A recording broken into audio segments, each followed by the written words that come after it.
Hello, fellow moaners. Welcome to Make Yourself Moan podcast. I'm your host, Madison Monroe Curtis, and it's time to dive deeper.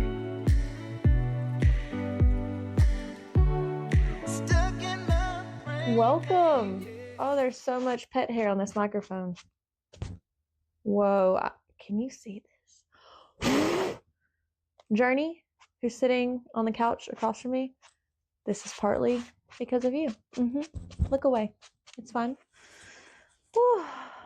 Fur, so much fur. We have 2 to 3 dogs and 2 cats living in this house at all times, and they are all furry. No naked pets. Welcome to the Make Yourself Moan podcast. I'm your host, Madison Monroe Curtis. What a special day. It snowed last night. I live in Mississippi currently. I know. But we got some good stuff going on. We're medically legal in cannabis. We have a lot of greenery in the spring. We have great food. If you saw the Netflix documentary Kings of Tupelo, you know that we're good storytellers, even though everyone that I know in that documentary personally, which is quite a lot since it was based on my family and my dad's life story, it wasn't exaggerated. It was very accurate and emotional and humorous because me and my family are pretty humorous, even on our worst days, which for a while there was a lot. I'm here to talk about another documentary today, though, and it's one that does not have the happy ending that my family's documentary got to have. I'm talking about the Gabby Petito story. It just released on Netflix this week. I watched it the night that it came out with my partner, who is amazing. This documentary, if you can't relate to it at all, it will still break your heart. And with the amount of domestic violence that has happened from all of time and still goes on, either you or someone you care about or someone you've met more than likely has a personal story about being involved with domestic violence. Whether they were once the abuser or they have been the abused, it is very common. Nothing I say in this episode is to take anything away from Gabby Petito and her story. Personally, I experienced a lot of similarities from what the public got to see about her story, her relationship, her lifestyle living in a van. When I see Gabby and the images, what the news showed us then and now of the cops pulling them over, the 911 phone calls from strangers saying they had just witnessed some physical violence between a guy and a girl, got in a van, left, eating out at a restaurant, getting in a fight. It's always made me feel like I'm looking in a mirror of what could have been, what almost was. Unlike Gabby, I got out of a very abusive relationship while I was living in a van. And I can tell you from experience, it was one of the hardest things I've ever done. It doesn't make sense to want to stay with someone who scares you, who makes you feel terrible, who has isolated you, who has physically harmed you. It doesn't make sense, and yet it happens every day. Do the math. I saw a comment the other day on Facebook, of course. Facebook is garbage these days. It's just where people can hate and fight each other. However, I saw this comment. It was from another woman, and her words were, "I don't feel bad for any women who stay in an abusive relationship because they choose not to leave." Looking at it that way is so wrong. You've obviously, thankfully for you, have lived a very sheltered and protected, loved life. Abusers in abusive relationships usually genuinely, truly love the person they're hurting. I'm talking about emotional abuse, physical abuse, mental abuse, abuse that the abuser doesn't even know that they're committing. And the abused definitely doesn't realize that it can be called abuse, because you talk about a slow burn. Speaking of a burn, I am going to light this candle. And this one's extra special because it is going to be in honor of Gabby. as will, I don't know, my life. She deserves to be talked about. She deserves to be celebrated, remembered.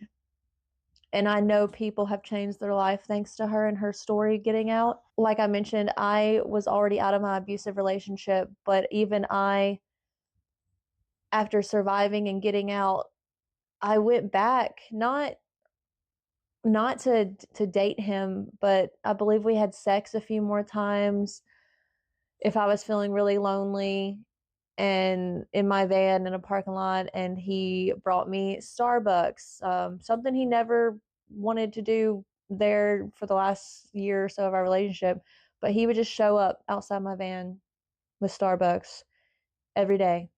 Eventually he got his own van and lived in his van. I would wake up at my grandparents' house an hour away, and he would be looking through the window.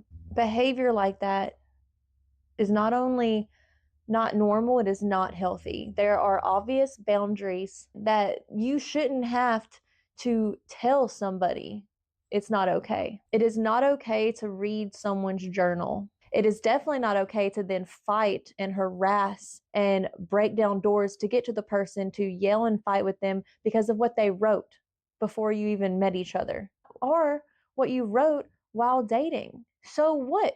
Your partner's in love with someone else. Yeah, that sucks. You don't get to hit them because of it. This is a really hard topic because it's not happy and positive. Ironically, you see Gabby's van life stuff, and anything she chose to post, you would have thought, and people did think, they were good. They ignored the red flags. Her family and friends ignored the red flags because it's not pleasant to tell the people we love that we don't like their partner, that we feel like something's off, that we don't think they should go across country with them in a small space. I did the same thing for over 6 years of my life on all social media platforms, from Instagram, TikTok, Facebook, YouTube, living in friends' backyards, working at the same restaurant for a while. So many public situations that most people just thought we were living the dream. And in some ways we were. Then there would be those moments, the moments where you have to isolate yourself in the bathroom and you sit in, because this was before van life, I'm thinking of, which is even more sad because I knew from the very beginning of getting in a relationship with this person that I shouldn't be. My heart belonged to someone else. They were just getting out of a marriage, and I should have also saw the signs when the ex-wife was saying, yes, please, please take him. He's all yours. People, that is a sign. If someone's ex is so thrilled that you're getting with them, please look further. I also never expected to be in a long-term relationship with this human. I had just graduated college. I was working in a restaurant, didn't have a car, didn't have money, didn't have an apartment. I was living at my mom's house on the couch with my clothes in a suitcase above a litter box. And it was just not a healthy environment. Me and my family weren't getting along, but I did move back from college after I graduated to be close to my family, or to work on my relationship with my family. Well, next door to my mom's house, we shared a driveway with these people, and one of them being my ex that I'm talking about. Disclosure: I don't know who this person is today, nor do I want to know. I am allowed to talk and share about what I've gone through. I have not been with or around this person in several years now. Everything I say is not for you to figure out who I'm talking about, hate who I'm talking about. I pray they are a different and better person, as am I. I am a better and different person. I have done things that I'm not proud of. I have been the abusive one in relationships where I thought it was okay to hit boys. I thought it was okay to snoop if you thought they were cheating on you. All of it. I was not healthy in my relationships. Yes, middle school, high school, young 20s. Gosh, we're so dramatic and we're so passionate. We're so in love. It's toxic and roller coasters. I know it's like that for a lot of us. That roller coaster up and down makeup love, that can be really fun. until it's not, until you're scared for your life. You look around and you're alone with this person in the middle of nowhere in a state you don't know anyone, and you are 5 to 30 hours away from anyone that might be able to help you, that knows you, who might believe you. So I don't know who my ex is that I'm talking about today, and I don't want to know. All I'm doing is sharing how and why I relate to Gabby and why it's important to look out for these signs and what those signs are. I'm drinking tea today. Believe me, I want to drink a Jack and Coke, several, and I did when I watched her series on Netflix. But this episode deserves to be talked about sober, and the drink can come later. Let's backtrack a little bit. This episode's probably going to be all over the place. I hope maybe in editing I can put it together in a beautiful way. Why Make Yourself Moan podcast? Why am I wearing, let me zip this up a little bit. Why do I look like a green frog alien? Why am I wearing lingerie like leggings? Because I want to. Because for whatever weird reason, I feel comfortable in this. Before I ever met my ex, I'm a senior in high school. It's 2011. I'm in Boonville, Mississippi, a small town that you just wonder, am I even able to become somebody when I'm from this place? You are. You're able to become somebody no matter where you grow up. Well, I'm voted most unique. And some people might see that as an insult. It was one of the biggest compliments and validations I had ever received. It was like I was seen for standing out and having a unique taste in clothes, in my sense of humor, in my friend group, because I work to be friends with everyone. My goal has been to never hate anybody. I love putting outfits together that I know no other person has ever worn in their life. So yeah, I was voted most unique. Well, fast forward to this relationship of 6 years I was in. Every day was a battle. It didn't start out that way. At first, I was sought out because of how I looked, because of my unique personality, because of my cuteness, my weirdness, my independence. Then it was all about what I shouldn't wear, what I can't wear, what I look like when I do wear this thing. It was, I don't like that person. We shouldn't hang out with them. Your family doesn't like you. They say that you have anger problems. They say that they don't want to tell you things because you'll blow up. And sometimes there was truth to it, which people like this, they know. They know how to talk to you, to break you down, to break your heart, where they get to be the one to destroy you, but they also get to build you back up. Because while those are the same arms you're afraid of, at some point they begin to feel like home. And I had come from a broken home. It seemed kind of normal to go to bed crying. It seemed normal to scream until the one who ran out of their voice first lost. It seemed a little weird being so afraid I would grab my dog and pack whatever I could and go take my car and go sleep off the side of the highway because I felt safer than laying in bed next to him, or I just couldn't stomach sleeping next to somebody who I was literally terrified of. Again, there were great moments. We hiked in Colorado. We went to a podcast convention together. He gave me my first piggyback ride down the street. Other boyfriends had told me I was heavy or I was too self-conscious to let them. We enjoyed cooking together. He was tall. He wrote me love letters. He was interested in what I was interested in. He gave me rides before I got that car that I eventually used to escape him. It was confusing. I moved into an apartment finally, and I did present him with a key with a little note, like for when you come over. And before I knew it, he was thanking me for letting him move in with me. One of my flaws, my biggest flaws, and remembering it in this moment, I'm going to keep working on it. I know I've gotten better. But a flaw of mine was just going with the flow. Free spirit, just wherever the wind takes me is where I want to go. I don't want to plan. I don't want to be tied down. I don't want the world or me to know what my next move is because that sounds boring. So I thought he wants to move in. I don't really know how I feel, I guess it's fine, right? Rent would be cheaper. That was probably the way they got me. They said, I'll split all your bills. Okay, more money in the bank to go camping and traveling. Let's do it.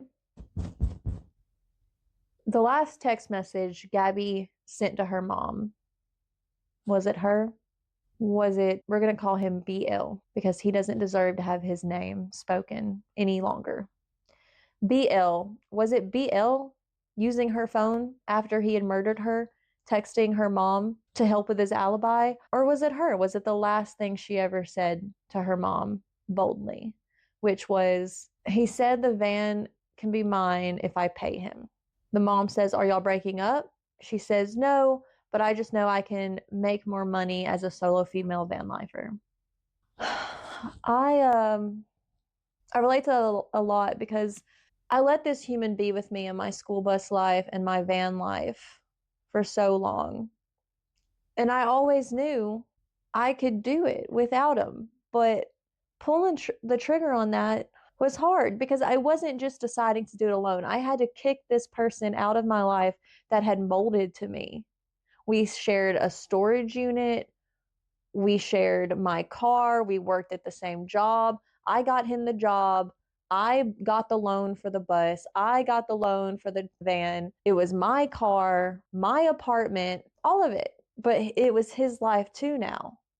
I had the podcast, but he took credit for everything. I'm not saying he didn't help. He definitely helped with the bus build. We found this bus, we drove it back, and it broke down 2 weeks later. We continued to build it out and just get it towed wherever we needed to work on it. While we were living in the school bus, I once again had that conversation of, I'm not happy. I want to do this on my own. I don't think we can be together anymore. And he would say things like, I would rather burn this bus to the ground than see you happy in it without me.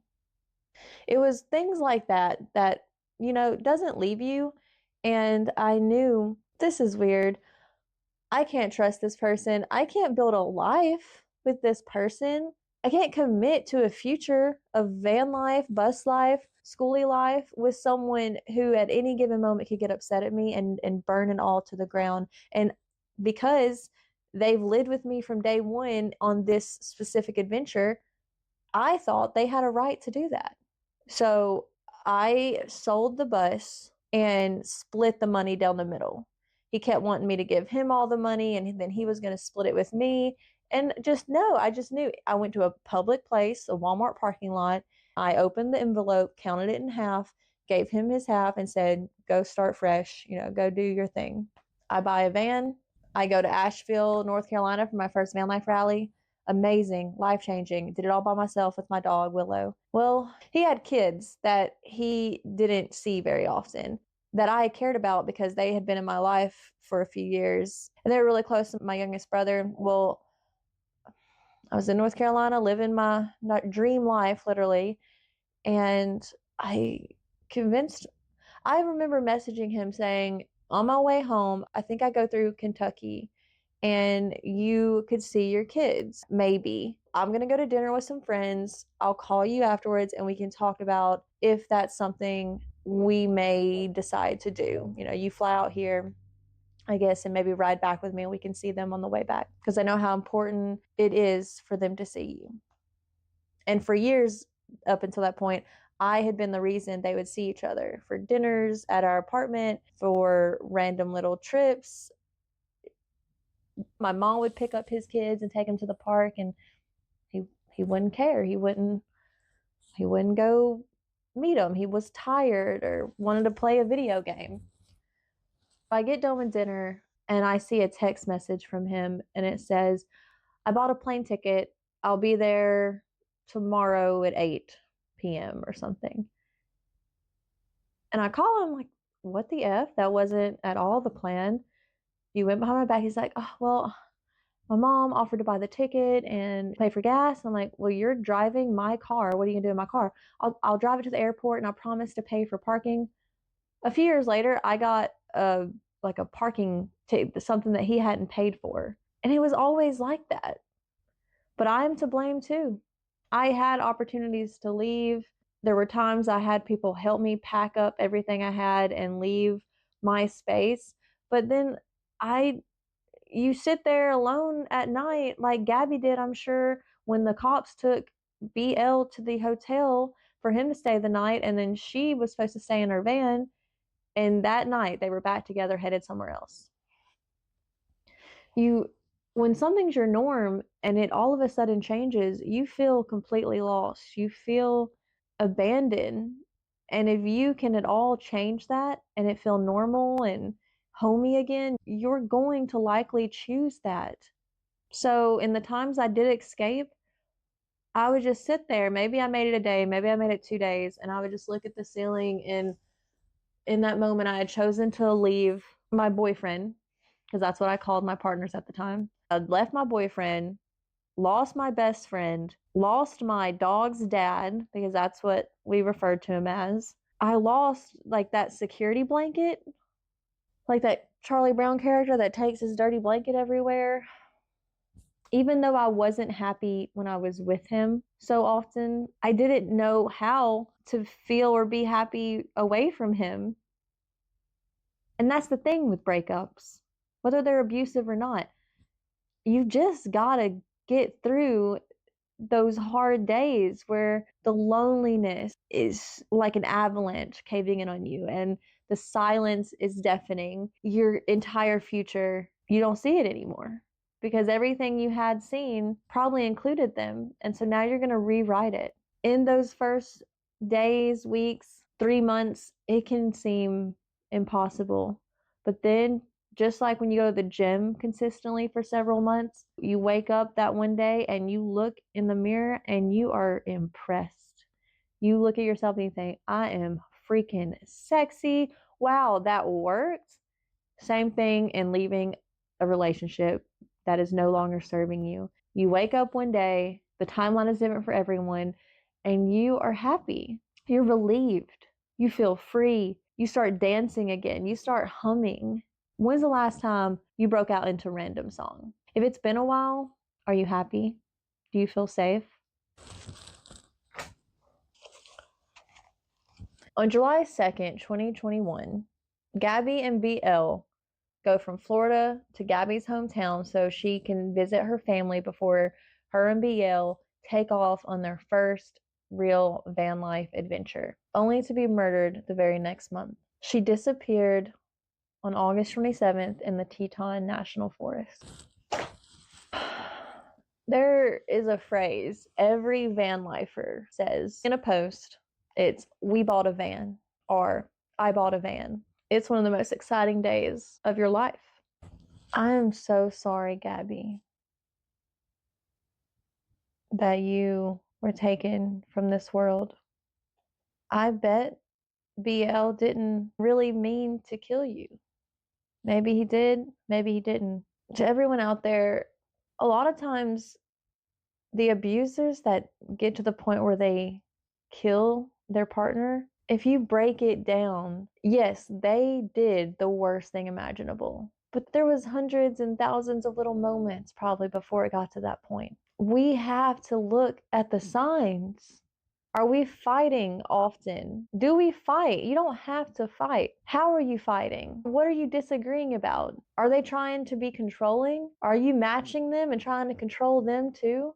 There are times when two people, no matter how much they love each other, no matter how much they've been through, they should not be together. And it is up to them to decide that. We have to see for ourselves when we are in a relationship and it is no longer healthy. It does not matter how much you love that person and what they say they can do to change and how they're going to change and if they've made this amount of progress from this point to this point. It doesn't matter. Your love will not change them. You cannot fix them. Them being the best version of themselves will not make you the best version of yourself when you're standing next to them or laying next to them, because it is too late. You need to get to the point where, which is what I did, I got to the point where I looked at my ex, because when we broke up and it was for real that time, they would show up with my favorite birthday cake dessert, want to take me out to eat to my favorite restaurants, book a hotel so I could get out of the van for an evening. They were trying to show me that they were now, because I had left them, they were now able to be the very person I had always believed they could be, begged them to be, to do the things that I wanted. It didn't matter. It can't matter. We can't let someone becoming the best version of themselves after we've walked away make us bat an eye. You keep going forward. I don't care if you got to make a montage of pictures, of video footage. For me, it was easier because I recorded everything. I recorded years of footage and photos because in van life, like Gabby did, it's very common. I have not used most of what I've recorded because it was hard to do it on my own. My ex would tell me that they knew how to edit like this and would do that, but then I would do all my part and get all the videos and take all the pictures, give it to them. I let my Love Your Van Life podcast get deleted, which had tens of thousands of downloads. I just didn't want it. It had him all over it. He was in my first episode of my podcast. I didn't want to see his face every time I got on YouTube. That chapter has long been closed. It's so weird talking about it today because it's not something I talk about. I have moved on in so many ways, in every way. I am so much of a healthier, happier version of myself. When I think of us, I literally go, ooh, just gross. And it probably wasn't the best thing to do, but before I started recording today, there was one specific video I got of us having a really terrible fight after the day I thought he might kill me. And I can't find it. I did find 300 folders of other moments that we had. A lot were very cute, happy looking moments, cooking outside the van, meeting other van lifers, building the school bus. But in so many, I saw much more than a photo. I saw a memory. I saw here we're smiling after a restaurant baseball game, but the night before he had hit me in the face and I couldn't believe I didn't have a black eye. And I had told a friend of mine the next day because I don't know how she knew. I don't know how she knew to ask me, but she did. She came up to me and she pulled me aside. She said, "Are you okay? Did something happen?" And I told her, yeah. And then she really just lost all respect for me. She couldn't believe that I was there with him at this big happy event in front of everyone, just acting like we were a great team. I get it. I didn't respect myself. I begged I needed an army to come tell me like there was life after this relationship. Just didn't see it. Didn't know how to believe it. But just so many moments like that of I looked so happy there, but this was taken right after this fight, this absurd form of treatment that I swore growing up watching it with my parents that I would not put myself or keep myself in harm's way. They say we become our parents. That doesn't have to be true, but behaviors, attitudes, love styles, all of that is absorbed while we grow up. So, in whatever environment you grow up in, you have learned behaviors. You have watched people act and be treated a certain way, and there is a part of that that is deep within you, and it can come out when you least expect it. If there was something that you didn't like, you've sworn off, you better be looking deep at it because next thing you know, you're doing the exact things to your kids that your parents did to you. Or you're in an abusive relationship, just like your parents were abusive to one another. My parents are happily divorced. I'm happily out of that toxic, terrible, abusive relationship. I have never laid an angry hand on my partner, and I have never raised my voice at him. Not really. I don't even think I've yelled at him. We have had disagreements and moments where I didn't understand why he did that, but it didn't turn into a fight. The disagreements that did last for days, we would have a discussion about it, and if one of us started to get more upset or seem like we were getting angry, one of us, usually me, would say, "Hey, I'm going to walk away. It's not because I don't love you and I don't respect this conversation, but if we can't have this conversation in a respectful, civil way, then we're not going to have it right now." Let's come back to this when we can talk in a calm way. That's something I'm grateful. If I hadn't gone through the abusive relationships, I wouldn't have learned that. I would still be trying to learn it.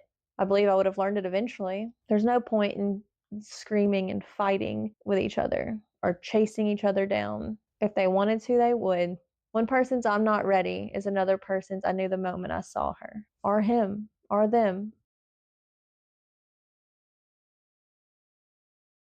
There was this list of questions that I wish I had had in my face when I was questioning, is this relationship bad enough to leave? To determine if you might be dating the wrong person, and I'm going to share this here. You can read along with me. To determine if you might be dating the wrong person, ask yourself questions like, do you feel like you have to walk on eggshells around them? Are your core values significantly different? Do you feel emotionally drained after spending time with them? If someone told you that you reminded them of your partner, would you be flattered? Do they make you doubt your self-worth? Do you feel constantly criticized or belittled? Do they actively undermine your goals and dreams? Or do they claim your goals and dreams as their own? Do they always say, oh, that was my idea actually? Or they always have to have credit for everything, or they're just BSing facts that actually aren't even true, but the way they're saying it, you think, why would someone lie about that? I guess they're right. Always look into it. If it feels questionable, if it feels wrong, if you think that they insulted you, you're probably right. Remember, your gut is a line from your heart to your brain. It is a compass. Listen to the anxious feelings. That is your body's way of saying, hello, something isn't right here. I need your help to figure it out. Do you feel like you can't be your authentic self around them? Do you frequently feel anxious or unhappy in the relationship? Can you envision a healthy future together based on your current dynamic? Yeah, not, we'll one day be happy because they're going to do the work. It can't be like this forever. If I improve enough, they will improve. Love conquers all. No, it doesn't. At the end of the Petito series, you'll see across the screen come up that if you or anyone you know is being abused, information and resources are available at wannatalkaboutit.com. Her mom said there's a help button that you can press and it'll direct you to resources. Your dream life is out there, just waiting for you. You do not need a partner to build that business, to get that house, to get that car. Your dogs and your kids do not need both parents. What they need is to have role models. And you can't be a role model to anyone when you're unhappy, when you're in fight or flight mode all the time, when you're crying yourself to sleep. Guess what? Your kids hear you. Your dogs feel that energy. If you and someone that makes you anxious has the same end goal, it doesn't mean your paths to get there have to be aligned. And more likely, your paths aren't going to end up in the same place. Because a lot of people, these types of people, abusive people that are able to stoop to the point of physically harming the person they say they love most in the world, once you really leave them and y'all's paths are different, you'll be surprised at what happens. Because when they were once conforming, molding their life to yours, becoming everything that you are, well, when they can't see what you're doing or manipulate you into sharing every single thing with them, they will have to figure it out for themselves. They'll have to figure out their own life, their own interests, their own friends. When I broke up with this person, they reached out to every single one of my friends and family and personally messaged them, telling them how in love with me they were, how I broke their heart, how they know that me and him can still find a way to be together, and for them to please convince me of that. And some tried. A lot of people saw me as the bad guy. They didn't know we had been arrested for domestic violence. They didn't know that we had ended up in the hospital after a fight. They didn't know that he broke my phone a week after I bought a new one. They didn't know that when we went on a canoe trip, he jumped out of the canoe, swam to shore, and wanted to see me suffer. Because you know how hard it is to steer a canoe on your own, going down a flowing river, just for eventually him to get back in and us finish the route. Like, wow, that was fun. We never canoed again after that trip. But people don't know those details. They see the photos, the highlights. So, no more. I'm here to talk about everything. In the last episode, I talked about how I gaslit my boyfriend into thinking he never made me orgasm. These are two different guys. I haven't dated very many people in my life, or Yeah, I really just haven't. I think I've had sex with, just 4 people. Kind of crazy. I tell my partner Eli that I'm going to have a crazy phase, like a hoe phase. I hear stories about how these other people have just had all these crazy experiences. Who knows where life will take me? I'm just so grateful that I'm not in that place anymore. More aware than ever that I can choose each and every day when I get to wake up what I wear, who I go to dinner with, who I hang out with, who I text, who I write about. If I dream about having sex with an ex, guess what? I tell my partner, and he's just like, oh, I'm so sorry, or was it good? That's the kind of relationship that exists. Just a human to human who do love each other, who want the best for each other, who support one another, and yet you can still do, act, wear, talk, go as you please.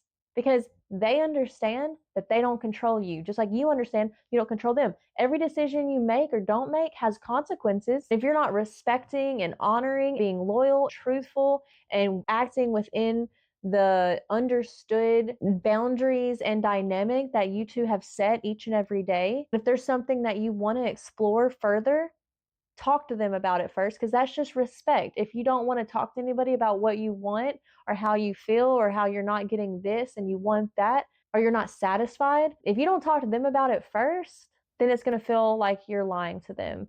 They're going to feel that something's off. It's going to get back to them and they're going to wonder why you didn't give them the honor of knowing what you were feeling. You just wanted them to be psychic.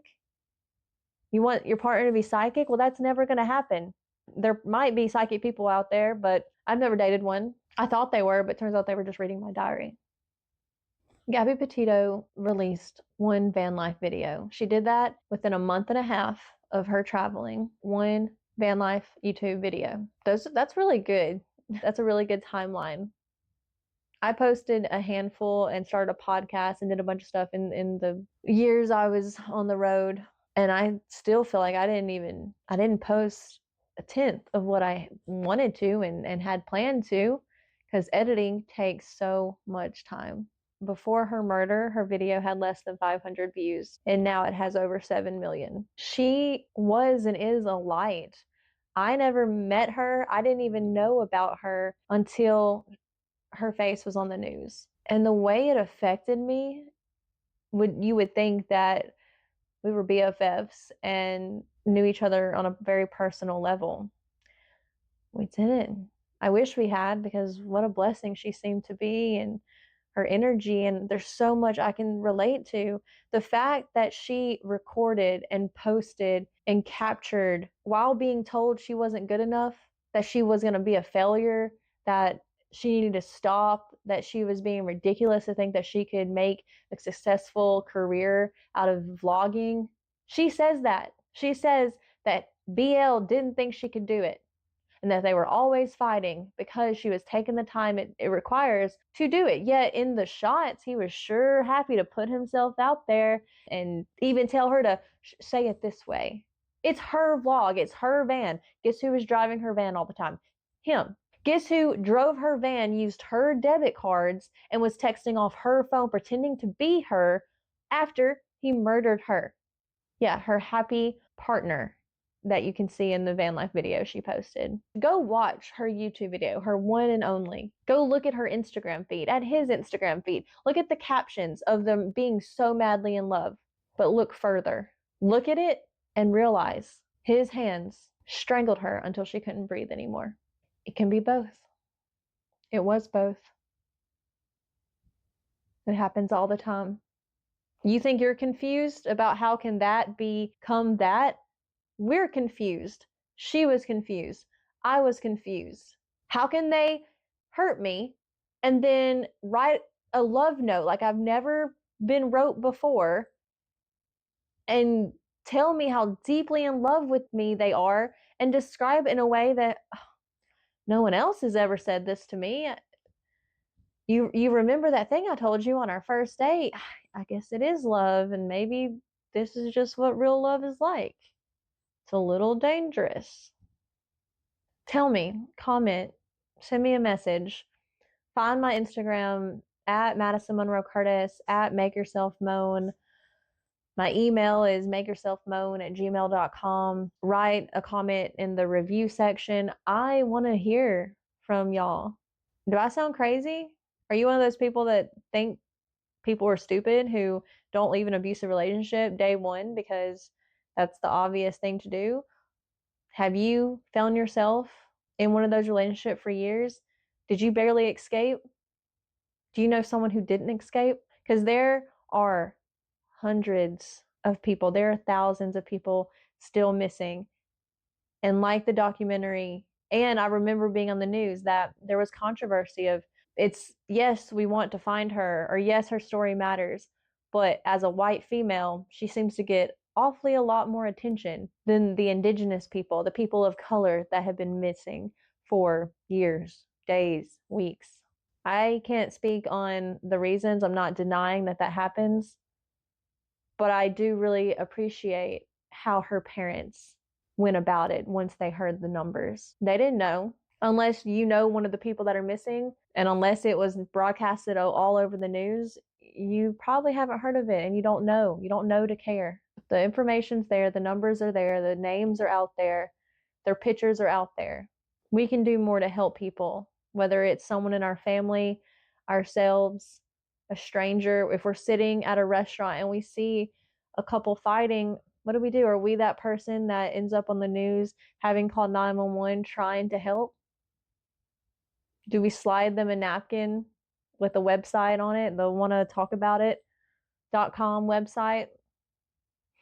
Do we carry around pictures of Gabby in our wallet and hold it up to them?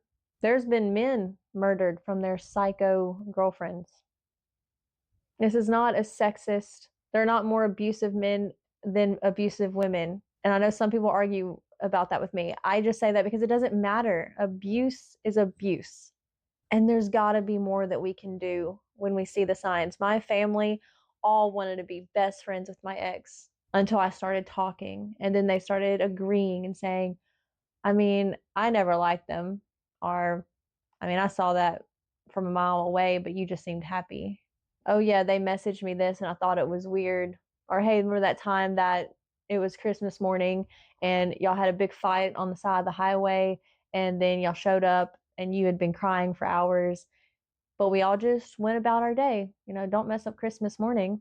We eat, we take pictures, we give presents, we leave, and then we'll just go fight on our own again because we don't want our crap to affect everyone else's joy. A lot of times that's what it is. You just don't want to load your crap onto anyone else. You think that you're strong enough to handle it. We shouldn't have to handle it alone. Sometimes you can help people save time. You can help them save years of their life. Sometimes you help them save their life.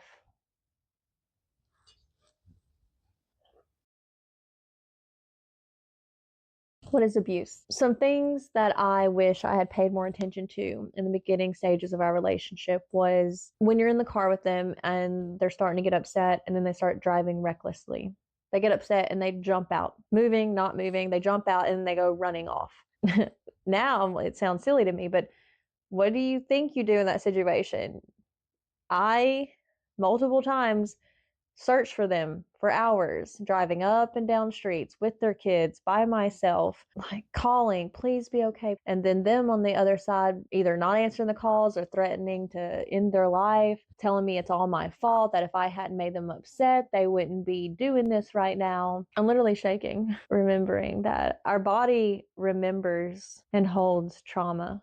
Did you know that? If we're in a certain situation often or a really painful experience, and if something similar to that happens way down the road, your body, whether it's crying convulsively, shaking, panic attack, I've had it happen to me where I thought nothing is wrong today, but there was that thing that happened and it kind of reminded me of this other time that was very terrible, and my friends had to tell me and teach me that that's learned traumatic responses that our body holds on to. So you have to remind your body, like, hey, we're not there. We're not there anymore. We're safe.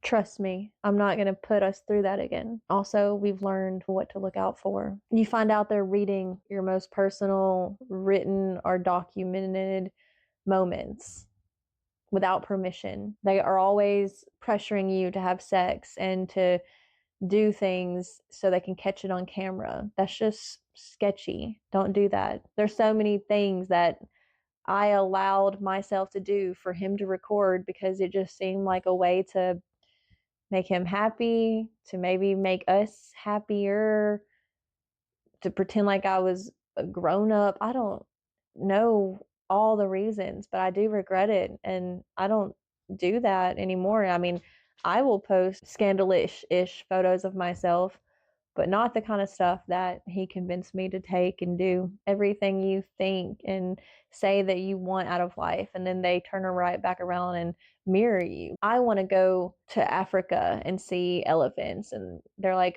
I've always wanted to go to Africa and see elephants. I love hot baths. I think hot baths are so great. I'm going to run you one all the time. I should have known this one time, literally so early on in our relationship. I didn't have a cell phone. I just thought it was cool. I didn't have a phone.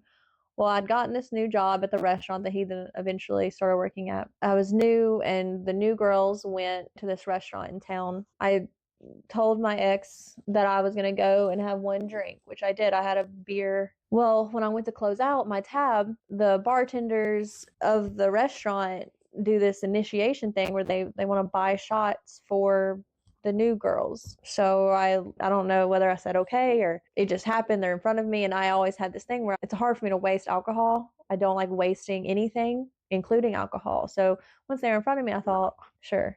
And I was 21, 22. Maybe some people know about alcohol and its limitations and how quickly it reacts, but I didn't drink much at this point. So I take one shot, and then 3 or 4 more shots get put in front of me because people at the bar start buying me shots when they find out that I'm new and I'm about to leave. I don't know how many shots I took. I had a 30-40 minute drive back home. I got in the car. I felt fine. Well, 10, 15 minutes later, I didn't remember how I got on the highway. Thankfully, it's just a straight shot and then a 3-minute detour into a town. And it was so irresponsible. I should not have been behind the wheel. I drove 20 miles an hour probably at most the entire time. I basically drove down the highway with my door open, just vomiting nonstop. I make it home. How? My ex greets me at my car and just immediately starts laying it on me like, you're a terrible person.